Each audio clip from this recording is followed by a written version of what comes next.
अस्सलाम वालेकुम। आज हम टेंसेस की ट्रांसलेशन सीखेंगे। आज पास्ट कंटिन्यूअस टेंस के जो जुमले हैं हम उनको ट्रांसलेट करेंगे। तरीकाकार ये है कि सबसे पहले आप सब्जेक्ट को ढूंढें, उसको ट्रांसलेट करें, फिर वर्ब को ढूंढें, उसको ट्रांसलेट करें।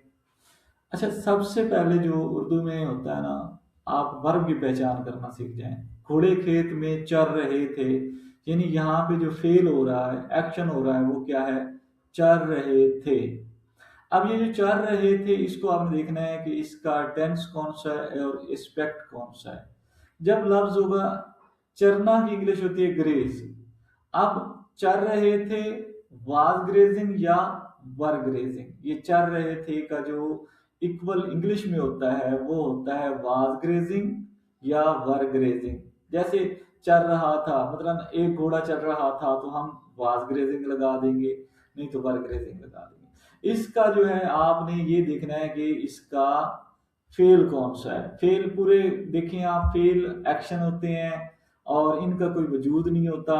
घोड़े है, खेत है, ये दोनों जो है मादी इस्लाम है। जो फेल होते हैं उनका वो मादी इस्लाम आमतौर पर नहीं होते। ये भी एक टिप है, ट्रिक होती है जिसको जरिए आप देखते हैं।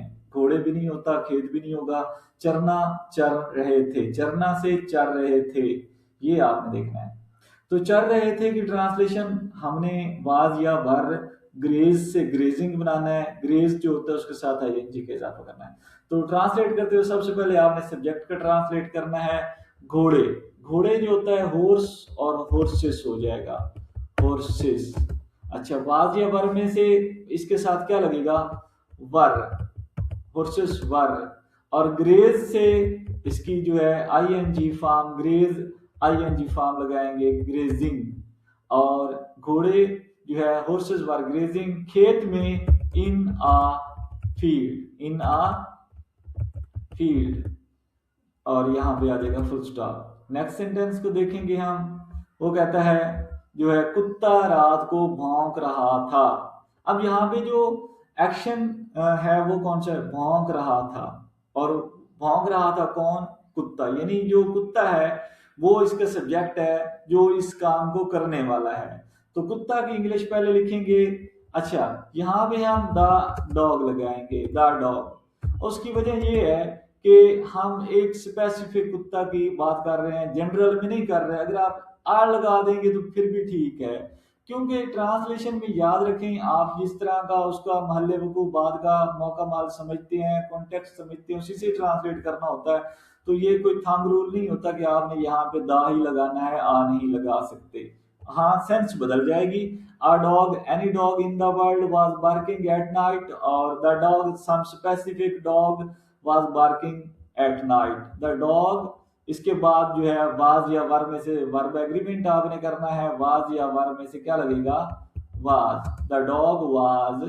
अब भौंकना होता है बार्क, बार्क से क्या हो जाएगा? बार्क, बार्किंग, आईएनजी का इजाफा कर देंगे। The dog was barking. रात को होता है एट नाइट। अब देखिए हर वक्त के साथ जो है आपका जो है यहाँ पे हर वक्त के साथ आप in the evening, in the morning, लेकिन एट नाइट और एट नून ये आपने याद रखना होता है कि नाइट से पहले एट ही लगता है, ना कि कोई और लगता है। इसके बाद जो है हमारे पास बच्चे शोर मचा रहे थे। अब बच्चे की इंग्लिश पहले जो है, अब देखिए शोर मचा रहे थे, मचा रहे थे, यानी इस एक्शन को करने वाला कौन है? बच्चे। बच्चा से बच्चे, चाइल्ड से चिल्ड्रन, चिल्ड्रन। चिल्ड्रन जो है, चिल्ड्रन वाज या वर, क्योंकि ये जमा होते हैं तो वर लगेगा। Children were, children were. शोर मचाना होता है मेक अ नॉइज, मेकिंग हो जाएगा, मेक अ नॉइज से मेकिंग अ नॉइज। अब यहाँ पे कुछ बच्चे ऐसा करते हैं कि आ नहीं लगाते, मेकिंग नॉइज, तो फिर वो मिस्टेक कंसिडर होती है। मेक अ नॉइज होता है शोर मचाना, शोर करना।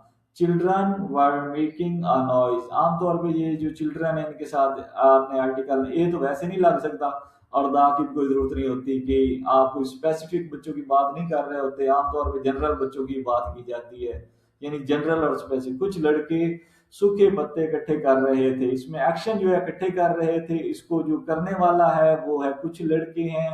अब ये कुछ लड़के का ट्रांसलेशन सबसे पहले करेंगे आप। सम, क्या लिखेंगे? Some boys, some boys, was या वर आप इकट्ठे कर रहे थे, इसके सम बॉयज सब्जेक्ट के बाद वाज या वर में आपका होता है, तो साफ ज़ाहिर सम बॉयज ज्यादा है तो वर आपका आएगा सम बॉयज वर। अब इकट्ठे करना collecting, some boys were collect से कलेक्टिंग लग जाएगा, सम बॉयज वर कलेक्टिंग क्या इकट्ठे कर रहे थे, वो उसका ऑब्जेक्ट होगा सूखे पत्ते। सूखे पत्ते क्या होता है, ड्राई लीफ का जो जमा होता है लीव्स होता है, लीफ का जो जमा होता है लीव्स होता है, sorry LEIVES leaves, LEAVES, sorry मैं कंफ्यूज हो गया था, ला जो होता है लाई लाई लाइफ की तरफ, तो खैर लीव्स, लीव से लीव्स, LEAF लीव और LEAVES लीव्स। अब इसके बाद जो है हमारे पास अगला जुमला है जो आज का हमारा आखिरी जुमला भी है, तो उसमें है कि उसका भाई मिल में काम कर रहा था। अब आपने क्या करना है, मिल में काम कर रहा था, काम कर रहा था कौन है काम करने वाला, उसका भाई। वैसे भी अगर आप जुमला को पढ़ें, एक इसमें खबर है और एक जो है इसमें, एक खबर है और एक जो है इसमें आपका है जो आपने खबर दी है, यानी एक किसी के बारे में आप खबर दे रहे हैं और एक आपका खबर है। तो उसका भाई मिल में काम कर रहा था, क्या लगाएंगे आप, ये जो सब्जेक्ट है इसका हिज ब्रदर, हिज ब्रदर। अच्छा वाज वर में से क्या लगेगा, वाज, फिर working, his brother was working, उसका भाई काम कर रहा था, हिज ब्रदर वाज वर्किंग कहाँ, मिल में, इन आ क्या हो जाएगा मिल। इस तरीके से आप ट्रांसलेशन जो है बहुत आसानी के साथ कर सकते होते हैं, बस थोड़ी सी एक्स जो है सब्जेक्ट और वर्ब की पहचान करना सीखना होती है। पहले वर्ब को पहचान करना सीखें, फिर उसका सब्जेक्ट सीखें, उसका करने वाला कौन है, फिर जो बाकी इन्फॉर्मेशन होती है उसको ट्रांसलेट करें।